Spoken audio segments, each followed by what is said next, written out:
Welcome to Brazos Matters. I'm Jay Sokol. I'm Hannah Morris. And if you've only been around Texas A&M for, say, the last 15 years or so, you know that there's a definite culture of environmental stewardship.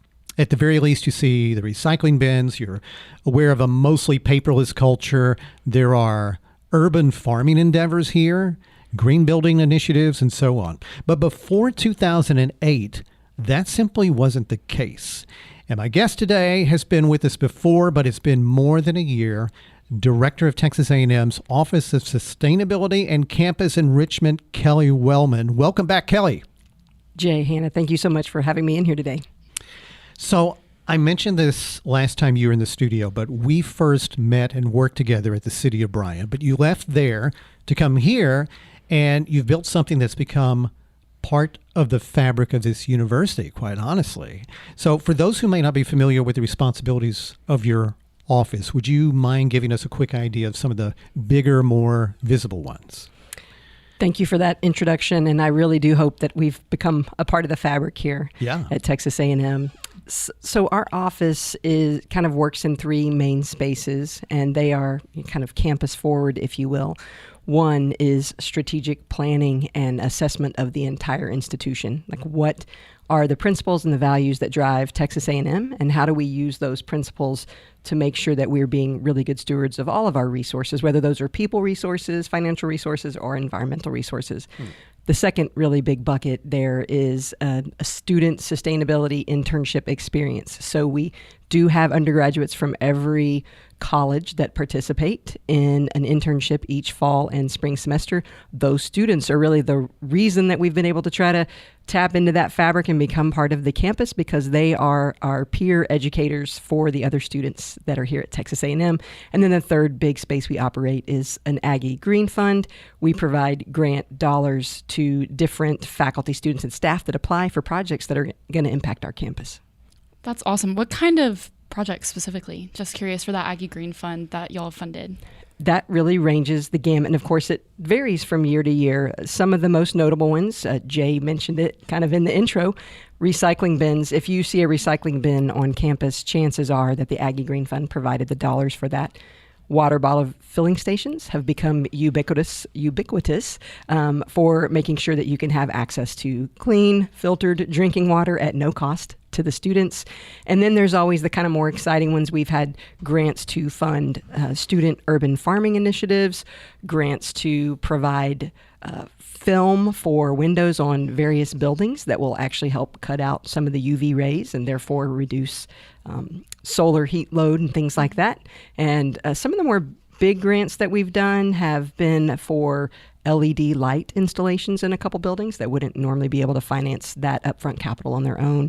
And a fun one this past year, the Texas A&M Solar Racing Car Team, a great initiative coming out of the College of Engineering. And what's great about it is there are so many types of students. You don't have to be in engineering to be part of this project, but they're actually designing a fully sustainable solar racing car that's going to be competing in races in July.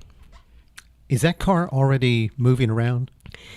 It's interesting. It does move around. We had it out at Earth Day in April at Rudder Plaza. I asked because I swear I saw that vehicle moving around campus just the other day. You probably did. How cool is that?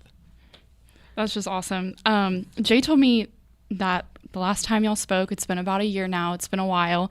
One of the biggest things I've recently seen, we kind of talked about previously, was y'all's recent plan with athletics, the sustainability plan with athletics. I think that is so cool. Going to athletic games is one of my favorite aspects of being an A&M student. I've gone to basically almost every sport, I think. So could you kind of break that down for me and for our listeners? What all kind of went into that? I'm sure it was a ton of hard work. It was a lot of hard work and a lot of fun. And I think a really potentially important initiative for this campus. And it's been really an honor to basically have released the first ever collegiate athletic sustainability master plan in North America. So Texas A&M did that, and that happened October 5th of 23. It was not quite a decade in the making, so a little bit of a labor of love. Our office helped support some folks over in athletics who were willing to kind of go above and beyond, take on this work, this idea, and we kind of slowly worked on a plan. And the plan didn't come out of nowhere. The campus itself has a sustainability master plan, and we had been in my office engaging with athletics around that campus-wide plan and had them on some of the subject matter expert working groups, if you can think of in terms of waste generation and grounds management and things like that. In addition to it, I'd mentioned that we do strategic assessment for the institution, so we use a tool for that, and in that tool there is a green athletics credit. So we had spent a number of years between working on that assessment credit as well as the plan. And like I said, this really ended up being a small group of 5 of us, got together and said, you know what, we can make this an athletic specific focus, because think of the impact that you can have, not only in terms of the fan experience, but the athlete's experience as well as the operational experience. Well, what does that look like? I mean, give me some examples of what we would either see coming from that, or things we might not see coming from that. Right. Great question. So it would obviously, I think a lot of people's minds will eventually, initially go to Kyle Field and a football experience, Sure. which is a really big venue. And that is a place, but it's obviously a lot more difficult to manage a space on that scale. But if you go to games or have been to games, hopefully you've seen recycling bins. So this work towards driving towards a zero waste goal, which is a campus-wide initiative. Athletics adopted that. We know how difficult a challenge that is for us. It doesn't mean that we shouldn't continue, though, to strive toward that zero waste goal. So you might see the very simple, easy thing that a fan can contribute to, which is a recycling bin. You may not be thinking about all of the things that go into the energy to run those facilities. Just simply having the lights on and the costs associated with that. So thinking of that in terms of Kyle Field or Reed Arena or Olsen Field, any of those facilities, there's quite an energy intensity that's there. And so in the plan, there are definitely ideas and initiatives to ensure that we are looking at the performance of those buildings and trying to manage those demands as best as possible. You said that we're the first institution to enact anything like this. I'm curious, though, are there any, remotely similar plans in peer institutions at all? Like, meaning, maybe in the SEC or anything like that? Is there anything y'all kind of took a little inspiration from when you were like, oh, we see that as an issue. Let's kind of confront that here? There are no literal athletics plans. It doesn't mean that there are not so many institutions doing great work. It also depends where they're located. I think immediately of the University of Miami, and they have a really tight sponsorship with Adidas. A lot of their athletic gear actually is a climate change, zero waste type of sport apparel that they wear. There's great work being done out of Colorado. And these institutions just didn't feel the need to institutionalize it in a plan. So I don't want folks to think, okay, no one else is doing this. There are a lot of great leaders out there. In fact, right now, Duke and Stanford. I just got back from LA where we were talking about this at a professional sport conference, and we literally passed an A&M baton on, and Duke and Stanford willingly took that up and said, yes, we're going to start working on our plan. Yeah, so that was my curiosity is, are other institutions now looking at A&M saying, yes, you have given us the blueprint, you have just shown that this can be done, we're going to pursue, or is the reaction from your peers like, oh, no, now we have to go do this too? I mean, what does it look like in your industry now that you have shown this can be done? It looks amazing. We expected shockwaves, and that's what we received. Emails immediately started coming out once it was released. I was just on the phone actually yesterday with athletic operations at Stanford, because they're talking about how they're going to bring on a fellow and what they're trying to put their team together to start their plan this year. It did exactly what folks needed, which is give a blueprint. It doesn't mean that ours is perfect. In fact, it is not perfect. There are so many ways to improve it and enhance it, but it gives folks a tool so they're not starting. I mentioned almost a decade. I mean, we literally spent 8 years doing a lot of small things before things ratcheted up, and we had a graduate student come on board who had 10 years of sport collegiate experience actually at our competitive school down the road in Austin. So she had been a professional in this area but came here for grad school, and we were able to loop her in and do this work. And once she got here, she really focused our group and took leadership. So the plan itself has done exactly what we wanted, created a benchmark, and we expect people to take it and accelerate it far beyond that. Yeah. When does it is it already kind of in place? Has it already been running with baseball season up still? I know kind of fading right now, or is it planning to start with a new school year? Or what is like the rollout process for it? Technically it's there, it's in place. I will tell you, obviously we are in a time of transition. We have a new athletic director, and this athletic director isn't the one who signed off on it in October. So we also designed it hoping that it would be sustainable and making sure that we would have the right resources in place to push it forward. So we're still navigating that, but the key players that really helped us design the metrics and goals, this work is the work that's already being done. So it's going forward. You just may not be quite as aware of it, and that's on us to try to make it more front and center. Do you have involvement or influence when it comes to some of the huge events that are being hosted at Kyle Field? We just saw George Strait perform. We saw the big soccer match between Brazil and Mexico. Does your plan sort of veer into non-Texas A&M sorts of events, but hosted at Texas A&M facilities?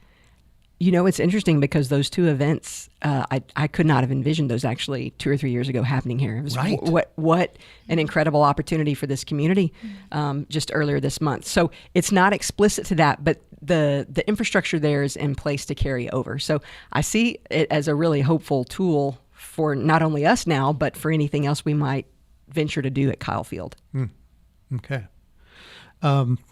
So if you just tuned in, I'm Jay Sokol, and you're listening to Brazos Matters. My co-host is Hannah Morris, and our guest is Kelly Wellman, Director of Texas A&M's Office of Sustainability and Campus Enrichment. So we've talked a lot about athletics. I'm really curious about you in general. What makes you passionate about your role? I know you've been in this role in a while, but also just worked in sustainability a long time. So what was kind of your origin story, I guess? What got you interested in the first place? My origin story is actually, I don't know how exciting it is. What I like to share with folks is that I'd always planned to go to law school, and environmental law was, I just knew that's what I was going to do. I was taking an engineering technology course here at Texas A&M, and the topic specifically in that course was waste management. And that was my introduction to municipal government. And I ended up in an internship in the city of College Station in their sanitation unit. And I was really fascinated to see what happens on a daily basis, how much we dispose of as a society. And it is something that most citizens are not necessarily thinking of. It's one of those, and I continued into a career in public works. So not only solid waste, but water and wastewater. And these are all services that make an elevated living experience as a developed country, as an American. And it's something that's invisible to most people. You don't think about it unless there's a problem with it. And I just became fascinated by that. And then I had the opportunity to come here at A&M and start this office, which was really an absolute dream to build something from the ground up. I'm an outdoor enthusiast. That's where I find my happy place, is to be outside. And I very much care about the future, not only for my children, but other children and my one day grandchildren. So this is something that I am very personally invested in, and it makes it really a treat to come to work and do these things on a daily basis. This is going to be a long, rambly question, but I think I'm going to get there.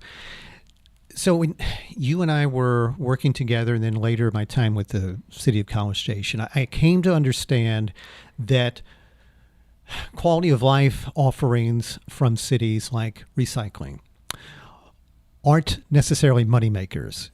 In fact, they're quite the opposite a lot of times. But they're the right things to do. And so much of what you do and what you help facilitate here at Texas A&M, I'm sure comes at a significant cost. But I would also assume that if you're playing the long game as a university or as athletics or something like that, that there's going to be a payoff, because you're not paying for certain disposals or remediations or things like that. Can you talk a little bit about that, playing the long game for your profession at Texas A&M? It is certainly a long game, which is a challenge in a country that lives on a 5-year return on investment. This is the barrier that we all have to face. And so what that means is we couldn't be successful if there weren't things that didn't make good financial sense. Energy reduction makes sense. Any citizen knows at home that they don't leave all their lights on. Right. You don't want to pay that bill. We don't want to pay that bill by leaving all the lights on when we don't need to here, or heating and cooling spaces that don't need it. So there are always financial incentives to offset, like what you have just pointed out, that some of these initiatives, they cost money. And the other thing is having the mental shift to understand that there is tremendous social benefit in living in a community that invests in your quality of life and your overall health. And so think this in terms of air quality. It's actually one of the reasons I love Bryan College Station. We don't have air quality concerns. We have access right now to reasonable sources of water. These are vital to long-term sustainability. And so there is a way. You have to find a way to make the financial sense. And then that sometimes allows you to do some of these other things that we are not putting a dollar value on: social well-being. Although I think most of us, particularly me, as I'm getting older, I understand the importance of social well-being. Yes. Sorry. So I'm a student at A&M. I've always lived off campus, though. I've never lived on campus. So I told Jay, one of my questions that I really wanted to ask you was, none of my residencies that I've ever lived in have had a recycling program. And I know whenever I've always worked on campus, I've always recycled when I've been on campus, but that's never been an option for me at home. I'll either take my recycling to a friend's house or something like that has a recycling program. So what resources are available to students like me, that are kind of in the same boat, I guess? No, that's a really specific question, but I was just curious. It's an important one. It's one that we get asked a lot. Our office certainly does not manage waste or recycling. However, it's the complete entryway to sustainability. So we hear it a lot. Thanks for asking and giving me a plug. There are recycling center drop-off locations around campus. Now, the hours may not be exactly fitting with your schedule, so you might have to be strategic. Adrian's Lab Road, there's a site there. I believe, I'm going to say 8, but it might open at 7 a.m. We should fact check that. But it closes at 3:30 every day, and it takes most home commodities that you would want to recycle, meaning paper, cardboard, glass, plastic. There is a site that does all of those things as well behind Century Square at the University Garden Apartments, and it doesn't have restricted hours. So, and then if you're close, if you have any friends that are living on campus, north side or south side, there are a location for each of those where you can take your recycling commodities. So we get thousands of new students every single year. If you were able to kind of get inside their heads before they arrive, these freshmen or transfer students, or inside the heads of their parents or guardians, to make sure that they have a certain sustainability mindset, what are some simple messages you would love to give them before they come here? It's been interesting in my 16-year journey here to just see the absolute turnover of mind and understanding of sustainability when I started versus these freshmen coming in the door. They have the basics. They know you don't leave the light on. They know you probably need a better temperature set point in your home because their parents have maybe instilled that. And they also know don't leave the water on when you're running your toothbrush. I think something that would be helpful, especially as Texans, and the majority of our students are Texans, and I'm speaking to myself too, is thinking about your transportation use. The transportation sector is responsible for the most amount of greenhouse gas emissions in the country. So looking at and thinking about how you're going to get to campus. So if you live off campus, ride the bus. Does it take more time of your day to get here? It does, but then you're not spending your time idling in a parking lot waiting for a space. You just have to plan that out. Or transportation services, their sustainable transportation unit has done an amazing work. There are all kinds of bike share options, whether you want to just do the quick unlock the bike and ride it from point A to point B really, really quickly, or whether you want to try to get a bike share that you have a little bit more ownership of for a semester at a time. Or maybe you walk or you skateboard or whatever it is that you do. But I think for students coming in the door, thinking about their transportation footprint is big. And then I'll add on to that a little bit to say, and when you're running your errands, do them in a way that's strategic. Not that you're going all the way from South College Station to North Bryan and then back maybe to almost South College Station again. This is my wife's pet peeve. Is you don't double back. She refuses to double back. Well, good. That's a very sustainable practice. Don't double back, and maybe consider not going through a drive-through if the line's really long. Park your car, go inside, stretch your legs, get a little exercise. There you go. I think transportation, especially at this university, is huge. The student population that we have in general. I am one of the students that definitely has to fight for a spot in Lot 100 a lot of the time, but I also do take the bus a lot of the time too, and so. I would like to hear what's kind of your dynamic with the transportation office. Has your office really kind of worked with them to kind of really push, like on student, hey, ride the bus, stuff like that? Or is that kind of their own office? Sorry, I'm just curious. It's a really good question, and I think it's also a great example, kind of going back to Jay's earlier question about the value proposition of being sustainable. Transportation did this on their own. They're an absolutely fantastic partner. They have a team of folks that manage this. And you have to say, well, they're not just doing it, they're doing it for the good. They're doing it because it also makes good financial sense. If you think about the parking that exists around this campus, those parking spots are quite expensive. And although we all like to complain, certainly as an employee here who's paying for my parking and seeing the parking rates go up every year, parking is expensive. A surface lot is the least expensive. However, land value, when you need to add buildings for more students, for more residences, or for whatever it might be, starts dictating us toward parking garages. Mm-hmm. And roughly, don't quote me exactly, but one spot in a parking garage costs about $20,000. How many permit cycles is it going to take to recapture that cost? So there's a value proposition for folks not driving to campus and parking, whether it's your own pocket or theirs. And that really helps, I think, them be cutting edge leaders over in what they're doing and what they're trying to manage. So in almost every industry, there are occasional curveballs that come along and they require you to adjust to those in some way. And so it could be a new technology, a new fad, a new material or physical product or a new habit or even a change in economic conditions. So I'm wondering if you have seen a curveball come along recently that's required your office to adjust in some way. Ouch. There's always a curveball, and the ouch is the immediate one, I think, is the Senate Bill 17. Yeah. That was a really big curveball. And, we are able to adjust because we need to do what's right to support our students. Mm-hmm. And that has been our focus. It has, it really makes it difficult. If you have an issue that you need to talk about, you're not allowed to say the words that describe the issue. Right. You have created kind of a black hole. And that's unfortunate for the students who might not know where else to look for help when they need resources to be successful. Right. I don't mean for that to have, see your faces. I hope that's not ambiguous, but it is an unfortunate and real challenge that we're trying to understand, right. And be there for the students. Right. Well, so what are you talked about just coming back from a conference, I think in California. Mm-hmm.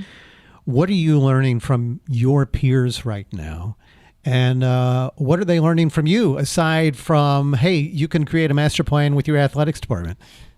Well, interestingly, the one in California, because we were actually in a professional sport and event venue conference. So they have been really working to pull college athletics into the fold.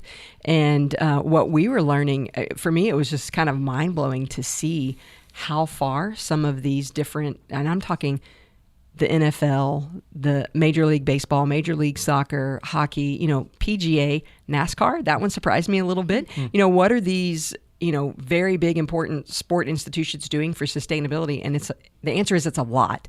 So I learned a lot of really good ideas with respect to, maybe it's supply chain, where you're making your purchases, how you're distributing things. Right. And then, again, from us in that space, it was a little bit different, but we're heading over to the University of Miami in a couple weeks, and we'll be talking again about our work, not only with the SEC schools, but also the ACC schools. So you just never know what you're going to pick up. And this field, this space is a great place to be.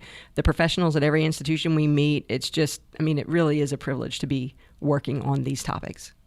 And you have a huge staff to implement things, right? Massive. There are 3 of us, yes. Oh my gosh, that's amazing.